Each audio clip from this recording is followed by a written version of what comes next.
grab a beer and pull up a deck chair. This is True Crime Island, another true crime podcast bringing you true crime from around the world.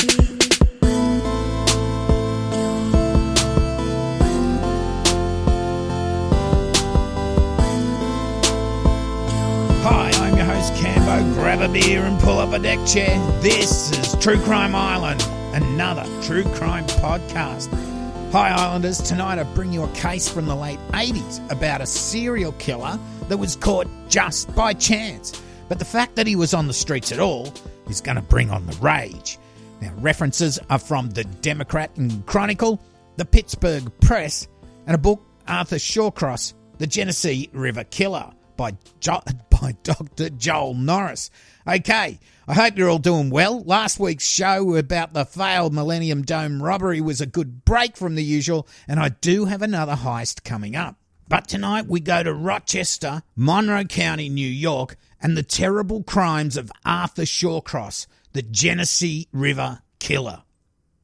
Now, just a small trigger warning here. This series of events happened 30-odd years ago, and the term prostitute was used by the media and law enforcement. So you will hear from me tonight, so please don't burn me, because sometimes the word needs to be used in the context of the time. It shows how these women were seen at the time and why sometimes their deaths weren't taken as seriously as they should have.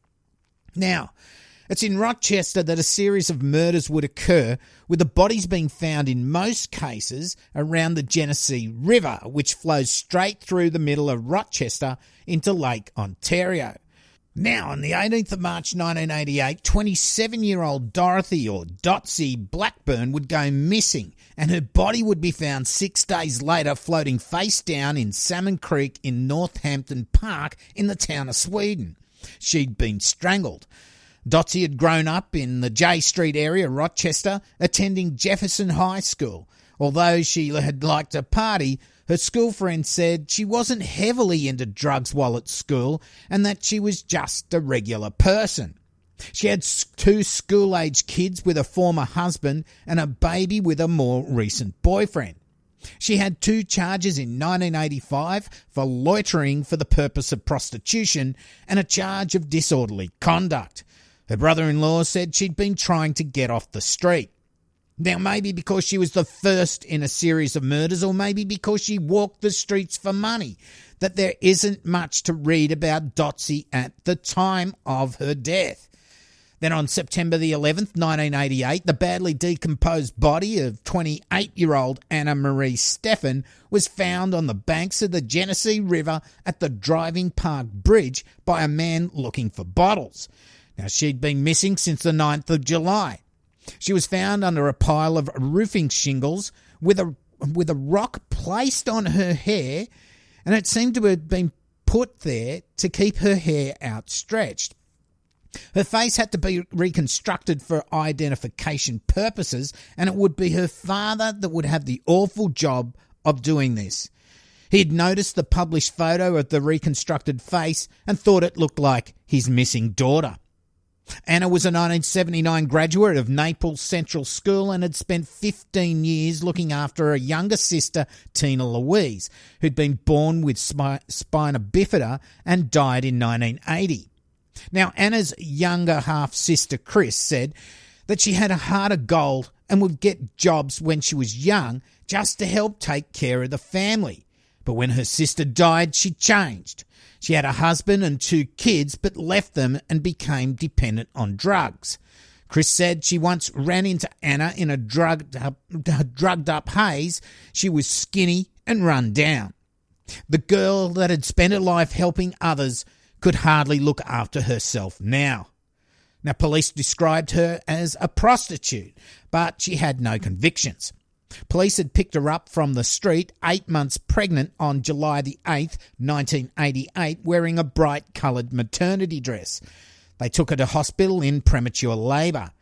She went missing the next day after giving birth. She was found wearing jeans and a T-shirt. The fate of her baby was unknown. It would be just over a year when the headless skeletal remains of 59-year-old Dorothy Keeler was found on the 21st of October 1989. She'd been missing since the 29th of July. She was found on Seth Green Island on the Genesee River and had been killed by a strike from a blunt instrument. She was a drifter, and a friend said she didn't go with men. She had no use for them. However, she did drink a lot and was homeless. She wasn't noticed missing by those that knew her in town, as they had all thought she'd gone back to Syracuse, as she'd always said she would do. In fact, she wouldn't be linked to this series of crimes because of her age and the fact she wasn't a sex worker, until this Arthur Shawcross confessed. He also told police he went back to her body, grabbed her skull and threw it in the river. Then, just 6 days later, on the 27th of October 89, the body of 25-year-old Patricia, or Patty Ives, who'd been missing since September 29, was discovered just behind the Maplewood YMCA on Driving Park Avenue, just walking distance from where Anna Marie Steffen and Dorothy Keeler were found. Now, Patty had been raised in the Lyle Avenue area of Rochester and decided to stay there when her family moved to Livingston County in 1981 when she was just 16 years old. At 20, she married John Ives, who ended up in jail on drug charges, and the marriage ended. Now, Patty had been into drugs while attending Jefferson High School, where she dropped out at 16. She liked to write and she liked to read books. But drugs got the better of her, and no matter how many rehabilitation programs she tried, she just couldn't kick the habit. At 23, she had a baby out of wedlock. Even though she loved her son, she couldn't take care of him, and he was fostered out. In 1982, she had a disorderly conduct charge. In 1989, she was convicted 3 times for prostitution. She did a total of 3 months in jail for all those offences, and she just got out days before she was brutally murdered. Now, you can sort of see a bit of a pattern here. Very vulnerable women with drug issues or other issues that put them on the edge of society, being preyed upon by an evil that lurked in the shadows. So that's 4 women in just 18 months found brutally murdered. None of them really make the news until this all starts to come to a head. The police are starting to freak out a bit as the community start to find out about a potential serial killer living amongst them. But many of those in the community and the police have this attitude that they got what they deserved. They were just drug-addicted prostitutes. Now, I guess that's true in a sense, but they were daughters, sisters and mothers. They had problems that they couldn't cope with that led them to the streets. They certainly didn't deserve to be brutally murdered. And the body count wouldn't stop at 4. Now, I'll get to the other women, but now maybe's the time to introduce the evil that was picking up these women and murdering them. Arthur John Shawcross, born June the 6th, 1945 in Kittery, Maine. He was in his mid-40s when he went on his murderous way through the seedy side of Rochester.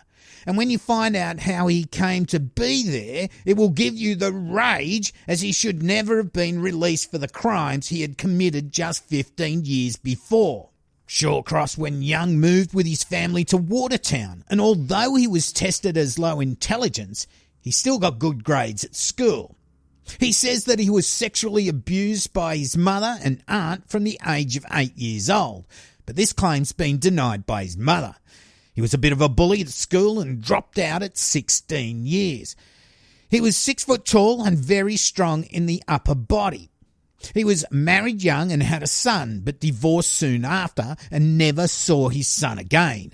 In 1967, he was drafted into the army, and he's actually given interviews telling of his fighting days in Nam, where he was a weapons specialist and would hide in the jungle for days waiting for Viet Cong soldiers to pass by. In one story, he saw a female Viet Cong soldier approaching and he waited for her to pass, and then he came up behind her and hit her with a machete. He then cut off parts of her body, which he would cook with C4, and then he'd get information out of her. He would then cut off her head and nail it to a tree to warn other Viet Cong in the area. Now, in reality, he was a desk clerk and didn't see any active duty. On return to the States and his tour of Nam, he married again, but this didn't last as she was freaked out about his fetish for lighting fires. Now, he was also committing arson and burglary offences. He would only do just under 2 years of a 5-year sentence for his crime, and on release, he went back to Watertown in late 1971, where he would marry again. Now, that's wife number 3. In May of 1972, Shawcross lured 10-year-old Jack Owen Blake into the bushes at Watertown. He would rape and kill him. On September the 2nd, 1972, with Jack Blake still missing, Shawcross raped and killed 8-year-old Karen Ann Hill, whose body was found that night under a pile of debris under a bridge, just minutes' walk from where she'd been abducted. The next day, Shawcross was arrested, and 2 days after that, Jack Blake's body would also be found. Now, Shawcross would confess, and you would think an open and shut case, locked up and the key thrown away. But no, he was able to do a plea bargain. What the hell there is to plea about? Now, the police, they reckon they had no real direct evidence against him for Jack Blake's rape and murder, and it was thought Shawcross was going to pull an insanity plea. So Shawcross admitted to raping and killing Karen Hill as long as he was charged with manslaughter only. He also had the Jack Blake killing added to that charge after confessing to killing him. Now, he was found guilty, and the community were outraged that his charges were reduced from murder to manslaughter. Now, murder would have gotten him life without parole, but this crazy plea deal got him 25 years. And he got out in April of 1987 after serving only 15 years. Now, after moving to several cities where the community protested against him, he was secretly moved into Rochester, which was against the law as he was a sexual offender and the community had the right to know if he were to move amongst them. But there's other reports that the authorities were told he had moved into the area, but they didn't provide details of why he went to prison. And it was less than a year before he would go on to rape and strangle Dotsie Blackburn on March the 18th, 1988, as I told you about before. Now, he at this time had his third wife and a side chick. I mean, what the fuck? Hi, I rape and kill little kids. Do you want to go out with me? I mean, what is wrong with people? So he has a wife. He has a girlfriend, and he borrows his girlfriend's car to prowl the streets looking for sex. He becomes well known to the women on the street. He's harmless. He doesn't tell them his real name either. So when some of these women go missing, no one suspects it's him. And as the media gets hold of this story, no one else suspects it's him either. The authorities haven't even been informed that he's living in the area. Well, they may have been informed, but they don't know he's a sexual murdering offender. He just goes to work every night at his job at some cheese factory and no one suspects a thing. But after killing Dotsie Blackburn, Anna Steffen, Dorothy Keeler and Patty Eyes, his murderous ways become a whole lot darker.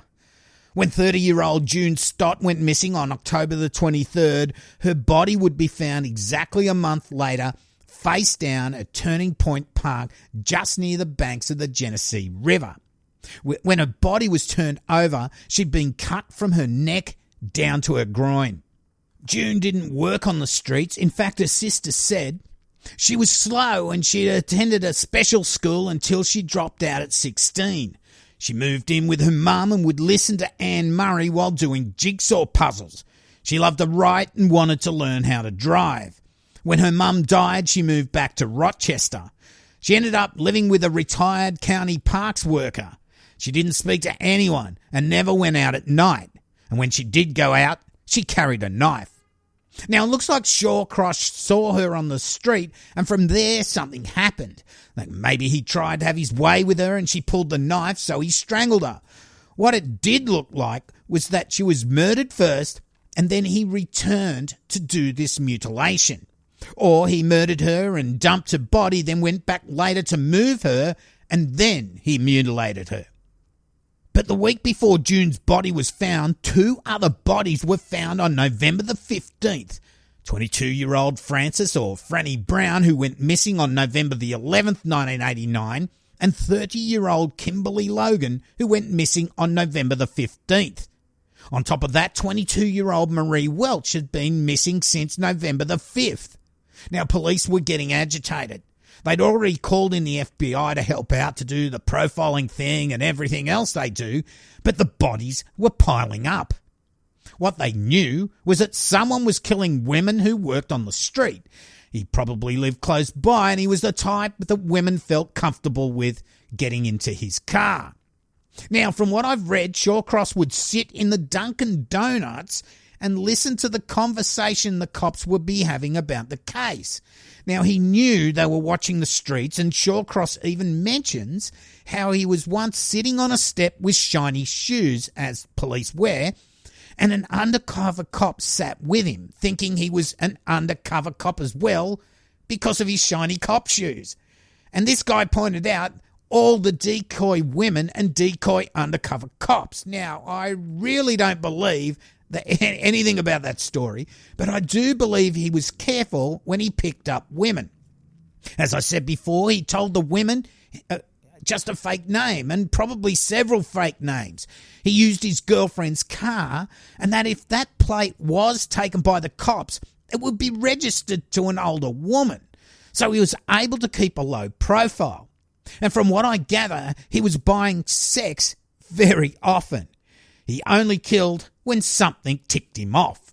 So back to 22-year-old Frances, or Franny Brown.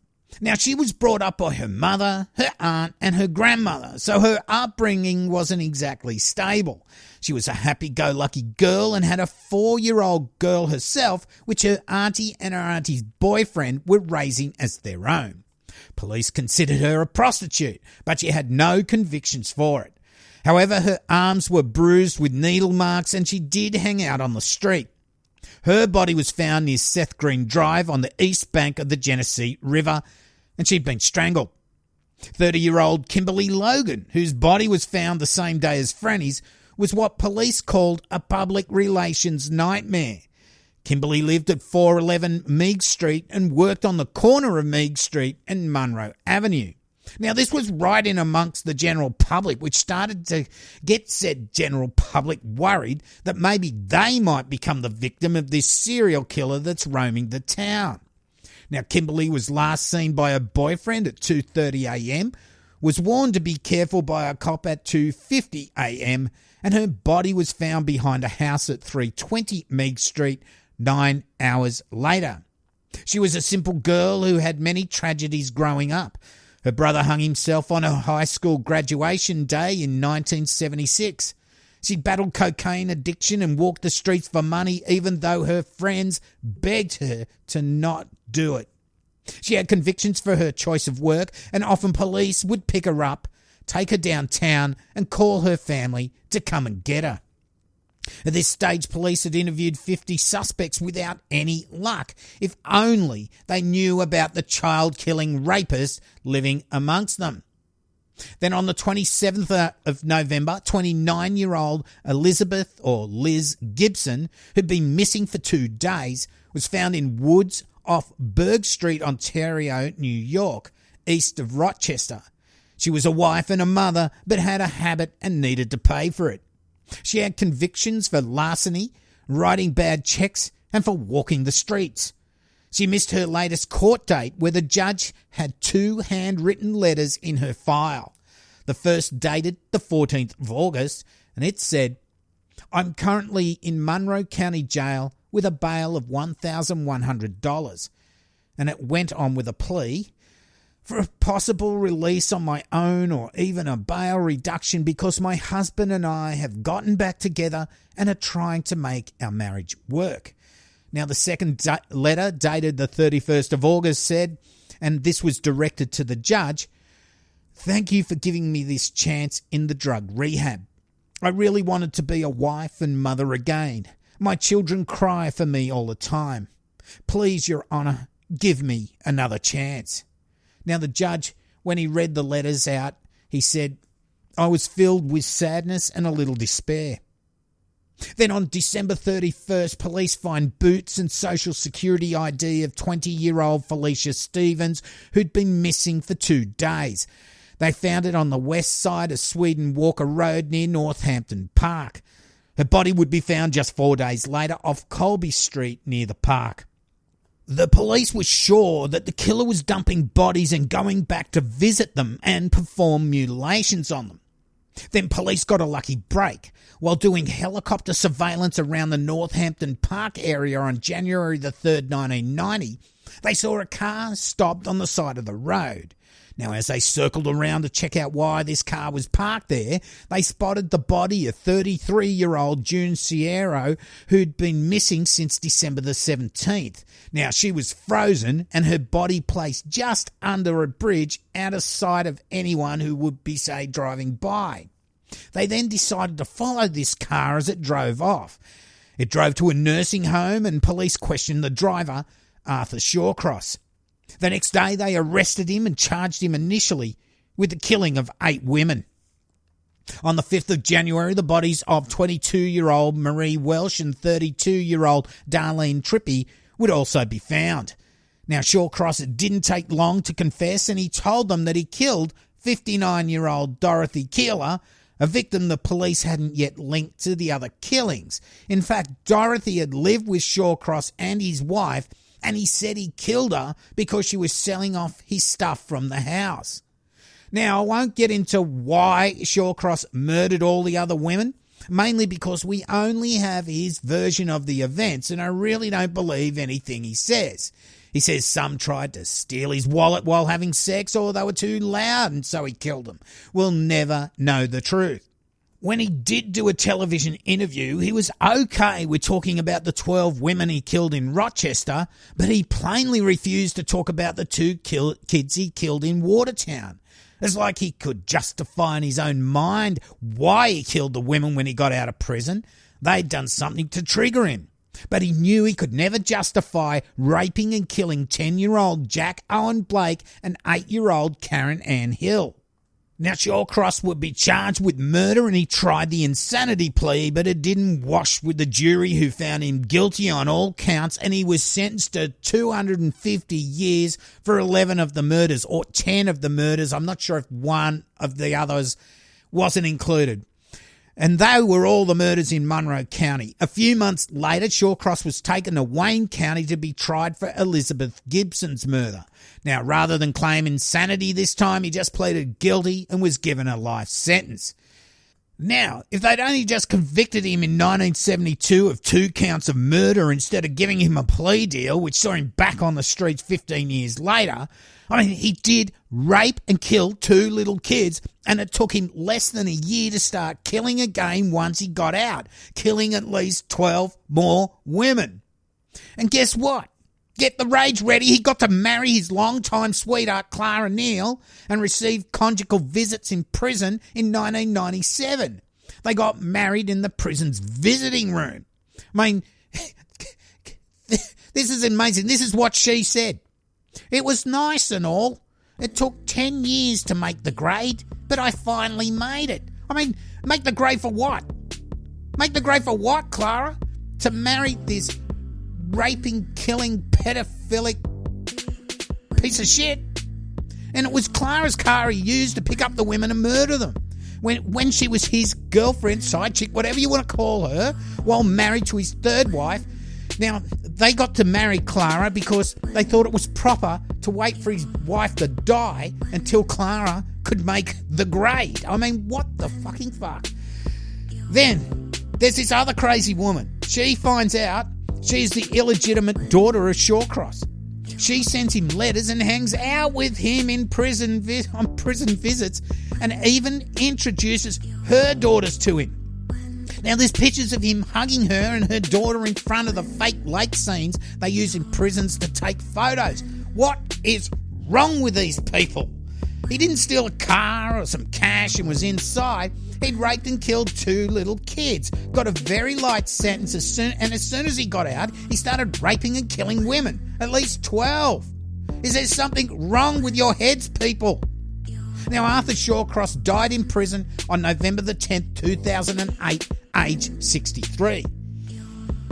So, Islanders, I hope you got the rage like I did on this one. Absolutely amazing story. Again, how someone can be let out on a light sentence and go on to escalate their crimes. Now, I'd like to thank all my past and present Patreons for their support of the show. It really does help me out with all the bills being commercial free.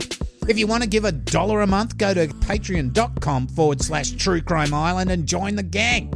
Or if you just want to shout me a beer, you can donate to paypal.me/True Crime Island. Go to my website, truecrimeisland.com, where you can stream every episode free, download it, whatever you want, if you don't want to use iTunes or a pod player. I have links to merch, social media there as well. You can email if you want to get in touch. Well, that's about it. I've been your host, Cambo. You've been listening to True Crime Island. And as I always say, don't forget to delete your browser history. Good night. Boom whakalanga.